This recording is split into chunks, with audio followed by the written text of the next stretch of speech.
The thing that works better than just eating high protein is eating high protein with high fiber. And there's a very specific reason why eating high amounts of these two foods will work so well in terms of changing your body composition and attaining your fat loss goal. Both of them have a Venn diagram of benefits. They do have overlapping benefits, but each of these nutrients covers the downsides of the other. If you want just a generalized protein goal for yourself, a good rule of thumb is anywhere between 0.8 to 1 gram of protein per pound of body weight, or if you have a lot of fat to lose, I would suggest setting your protein goal to your goal body weight. For fiber, your goal should be anywhere between 25 grams of fiber to 50 grams of fiber per day. There are 4 main benefits to having a high protein diet when it comes to changing your body composition. The first one being that it will keep you nice and full and satiated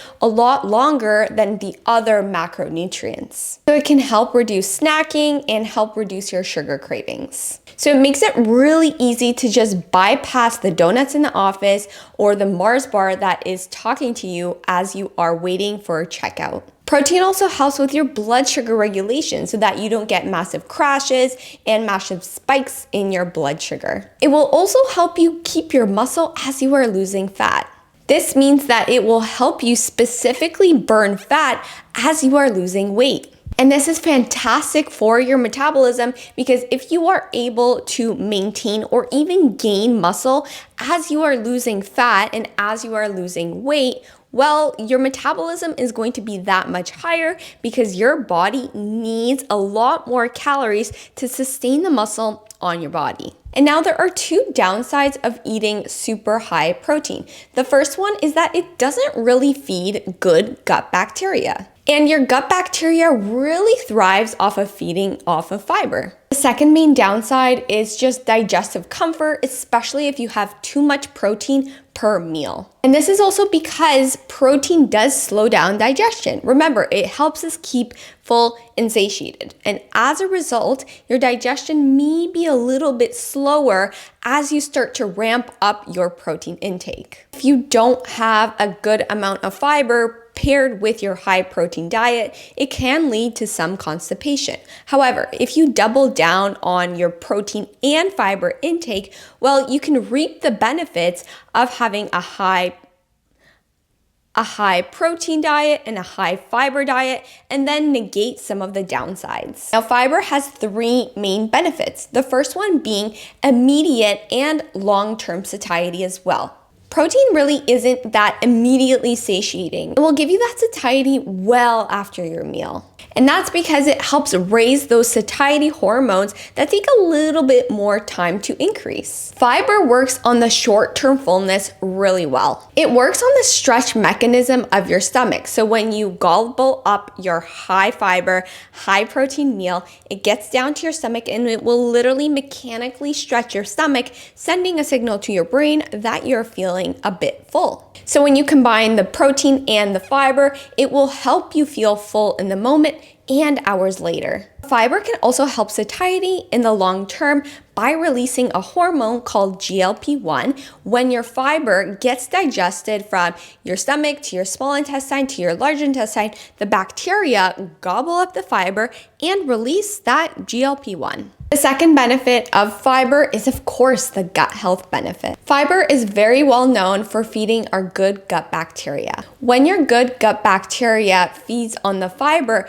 it releases a lot of good anti-inflammatory benefits. It will release butyric acid. That will just help increase our overall gut health. And that butyric acid is what will help signal to increase GLP-1. Having more fiber in your diet will help stave off diverticulitis and constipation. And the third benefit of fiber is that blood sugar control, where that does overlap with that protein benefit that I spoke about. But it works in a slightly different way because the protein just helps slow down the gastric emptying time from your food. Fiber will literally help trap the absorption of sugar and of calories into your bloodstream. So you can think of fiber kind of as a net holding those carbohydrates in. So this works twofold. So it not only slows down the absorption, but also slows down the amount of carbs that you are actually absorbing, all of which will help stabilize your blood sugar levels. There are 4 downsides of having a high fiber diet. First, that there is no muscle preservation when we are strictly just talking about high fiber. Fiber will not help you maintain muscle as you are losing weight. So if you're just strictly eating a high fiber diet, there is no way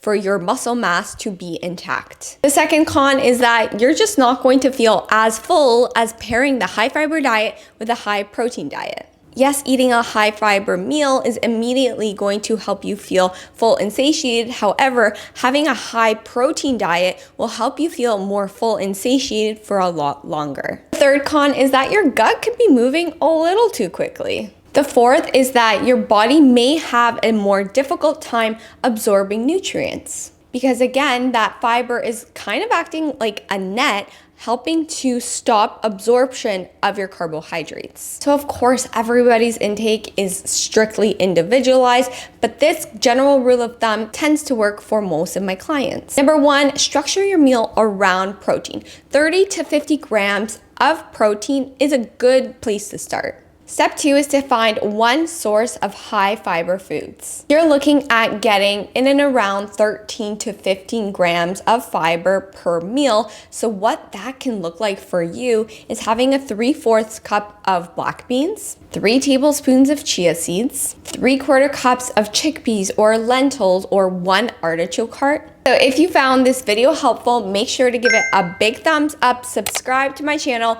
follow me on Instagram, and I'll see you next time. Bye.